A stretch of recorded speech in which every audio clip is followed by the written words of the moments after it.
uyingizda shamol chiqmagan bo'lsa, mush yelpingizni bir sinab yiqma. Qiladigan do'stlar, ilk asraydiga yo'llashning herkese tutqanlarchi.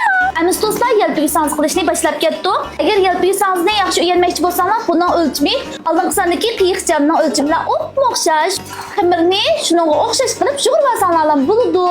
Endi bu xamirimizni yipis qilib yeyib olaylik. Qaranglar, xamirimizni ichib oldik mana. Bu shunday qilib ichib olamiz. Qiyiqchining xamiridasi qilin qilib açdım. Endi buni kesib olaylik. Bunun qiyiqini ko'rkam bo'lish uchun bunun cho'rlarini işte elib etdimiz.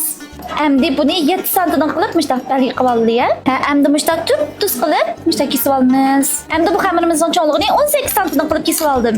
Endi buni ish vaqtimizda sinflarimiz yelpish qatlaganda qatlamasak ham bo'ldi. Mana qatlab elib, mana mushtaq qatlab olgandan ortiq yerini kesib chiqaraymiz. Mana qaranglar, mushtaqlar keldi. Mana mushtaq qilib, miyaqni ching siqib eliblar. Yajardan birini sanjib, qazimizga silib pishirib olsak ham bo'ladi. Endi buni qazimizga silib pishirib olsak ham bo'ladi. Mana mayog'imizlar bir siliblar. Qizirib ketmasin do'stlar. Buni ishga ko'rib olsak bo'ladi. Qaranglar do'stlar, mana mushallatda elib olsak ham bo'ladi. Endi sizlarga uyingizga qilgan